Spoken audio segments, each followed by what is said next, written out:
Happened to Me, a rare disease and medical challenges podcast. The mission of our podcast is to support you, our listeners, and to create community as you confront the toughest challenges in life. All of us will experience health hardships. The real question is, how do we adapt?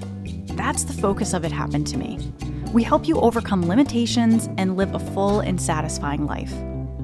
Drawing on their own health challenges, hosts Cathy Gildenhorn and Beth Glassman interview guests who share stories and research to help you succeed in the face of difficult health obstacles.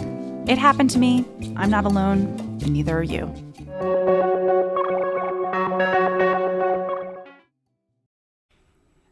My name is Beth Glassman, and welcome to It Happened to Me. I'm not alone, and neither are you. A podcast about rare diseases and medical challenges. Today we are going to talk about Wolfram, a rare genetic disease characterized by diabetes, a loss of vision, deafness, bladder and bowel disorder. Cathy Gildenhorn is my co-host and the creator of the podcast and has recently been diagnosed with Wolfram's. Cathy, welcome, and how are you?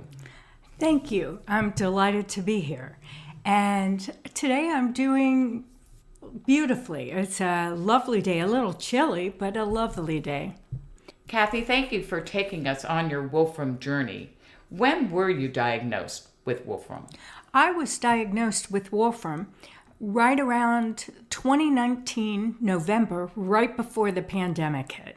And so by the time I got the results, I didn't really work on them or delve into it until I was a little more comfortable and the doctors were more comfortable with me going to the doctor.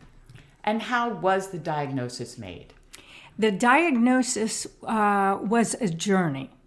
I have been treated for 15 years with low-tension glaucoma, but after numerous surgeries and certain other procedures for my cataracts, they found a slight scratch on my retina, and somehow I fortuitously ended up at a world-class retina specialist who also was rare and genetic disease specialist. And because of that, I was starting to experience color and contrast issues, which are atypical of glaucoma. He knew that, but they're typical of the genetic optic neuropathy that you experience in Wolfram. So he did the genetic testing, which came back positive for Wolfram syndrome. And what are the other symptoms that you've experienced? I'm lucky. My biggest symptom has really been my optic atrophy, which is unlucky, but it's lucky in that there's so many other systematic symptoms and manifestations that come with Wolfram. I've had some sense of the urinary issues, some sense of the neurological issues, some sense of the diabetes issue in that I've been pre-diabetic for over 10 years. I've never been made the leap, hopefully won't, to diabetes and had to take any kind of medication or insulin or anything like that. But my manifestations were cross-sector enough that because it's such a rare disease, doctors other than Dr. Carey, who knew of Wolfram and knew what it involved, had never systematically put together any of my manifestations as a possible neurological syndrome, which Wolfram is, a degenerative neurological syndrome. Cathy, is there a treatment for this disease? There right now is no treatment for this disease, but there are treatments for all the individual manifestations. For instance, diabetes, optic atrophy, deafness, any of the system-wide UTIs or any of the system-wide indicators of Wolfram can be treated individually. Sleep apnea, any of the neurological or other systematic manifestations can be treated that way, but not globally until there's some leaps in genetic work.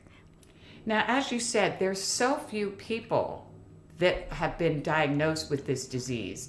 What is the stage of research at this point in time? That's a very interesting question. Only at this stage, approximately 30,000 people globally have been diagnosed with Wolfram syndrome. Now, Wolfram syndrome has several variants, but I'll talk about two. One is traditional Wolfram appears in early childhood, age 2 or so, with everything from diabetes, optic atrophy, deafness, bladder and bowel issues across the board, taste, smell, everything systematically. And unfortunately, many of the patients pass by their 30s. I have a very, even rarer than Wolfram itself, a very rare variant that is a more mild presentation with an adult onset. And my particular variant appears in primarily the Ashkenazi Jewish population. So the research that's going on is the global Wolfram research. I'm not eligible to participate in the research studies right now because I'm not diabetic. And that is really one of the hallmarks of Wolfram. But it's growing. And as they do, I will be able to register for some of those trials. But there is also some work going on for this Ashkenazi variant, and that I hope to be able to get plugged into. And my wonderful doctor at Washington University, Fumi Urano, is one of the world specialists on Wolfram, and he is a doctor, a neurologist, an epidemiologist, I think it's called, whatever it is with all the hormones and everything and the things in your body. But he also is a researcher, and he's really doing a lot of the research I've read about. There's also researchers in the UK and various research going on in several places in the country. Cathy, maybe you should define the term Ashkenazi for our listeners. Of course. Ashkenazi are basically Eastern European Jewish populations that they don't live there now necessarily, although if they do, they're Ashkenazis, but that's where their ancestors have descended from, have come from when they were immigrating to this country or another country. Cathy, what is your particular prognosis? My prognosis is unknown. As far as I can tell, it's, you never know. I can tell that my eyes are relatively stable, but mildly get worse. So glasses can only do so much for me. And at a certain point, they just they're not built to be able to help optic nerve generated issues with clarity and things of that nature. But unfortunately, until there's CRISPR and genetic editing, there isn't much help for what you're experiencing in terms of the Wolfram gene. Now, you mentioned the term CRISPR, and I was going to bring that up to you. CRISPR, for our listeners, is what was used in our shots for COVID. This is the messenger RNA, where basically you take a scissor to the DNA track and you slice and dice out genetic malformating genes. And so with Wolfram, you have a rare recessive gene. That means that both your parents were carriers. Unbeknownst to them, both your parents were probably carriers. So in your opinion, Cathy, would CRISPR be a possible treatment for Wolfram? It would. On the other hand, I've also heard about gene editing, which is a form of genetic work that may be available a year or two faster than the CRISPR work will be. So both types, anything genetic, will assist with the gene that is in need of replacement, for lack of a better word. And it is something where I really do believe that you just have to have hope and faith in the future, because there's almost very little alternative. Other than that, it'll be hard to get out of bed in the morning if I think, okay, I'm just going to get worse and worse throughout my life. This is something where I'm going to make every day count as much as I can. Well, that is my final question to you, Cathy. How are you dealing with the prognosis? It's very funny. When it's an awful lot to process, but when I first got the diagnosis, I felt liberated. I felt like everything I was experiencing in my life wasn't my imagination, wasn't something I was being dramatic or overreacting or anything. They were all connected. And everything that I had experienced in life, some can be directly connected as possible Wolfram, and others you'll never know. I went through years of infertility treatments. That is something that could be a manifestation of the Wolfram gene. I'll never know. So it's something where I just felt liberated in that everything I've experienced in my adulthood, I all of a sudden I felt liberated. I felt like that's what it is. It explained my life. Cathy, can you share with us the strategies you are using to deal with the various manifestations of the disease? Yes, and that's something that I've really learned a lot about. My doctor, when I went to St. Louis, my wonderful doctors there suggested that I develop a team.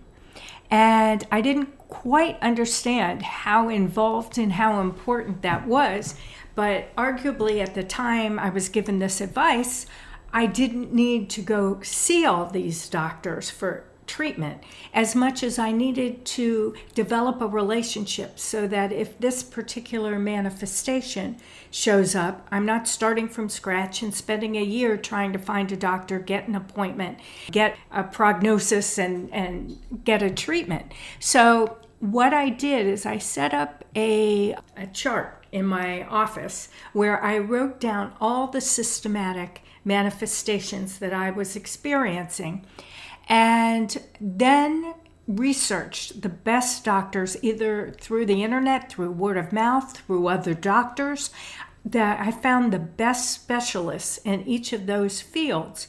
And then I went to meet the doctors.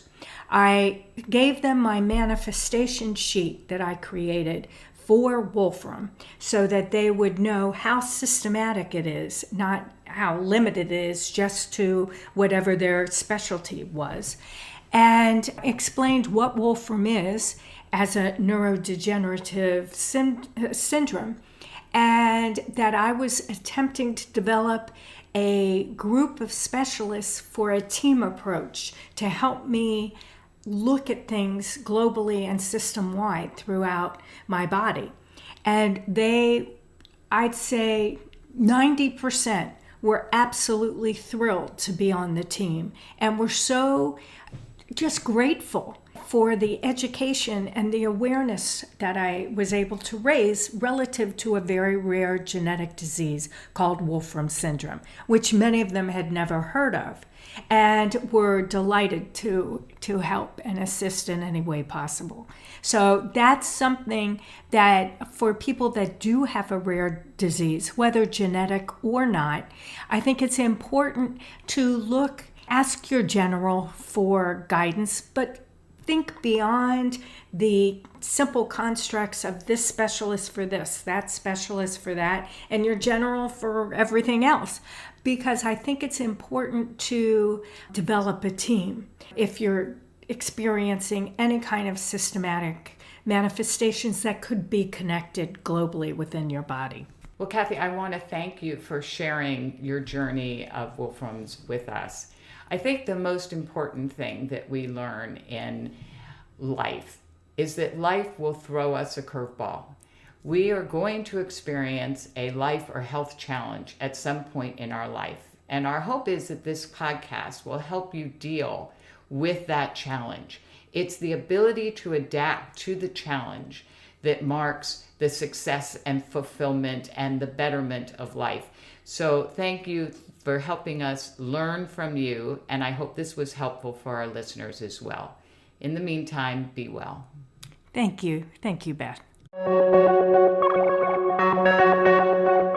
Thank you for listening to this episode of It Happened to Me. We encourage you to learn more at ithappenedtomepod.com. That's ithappenedtomepod.com. Please use the contact form on our website to submit your guest suggestions, comments, questions, ideas, and feedback for the show. You can also email us directly at ithappenedtomepod@gmail.com. Again, that's ithappenedtomepod@gmail.com. We would also really appreciate it if you can leave us a 5-star rating and review on your podcast app, probably Apple or Spotify. This helps others in the rare disease and medical challenges community find us. It Happened to Me is created and hosted by Cathy Gildenhorn and Beth Glassman. Steve Holzenbach is our media engineer and co-producer. Myself, Keir Deneen from DNA Today, is our marketing lead and co-producer. Ashlyn Anokian is our graphic designer. And remember, it happened to me. I'm not alone, and neither are you.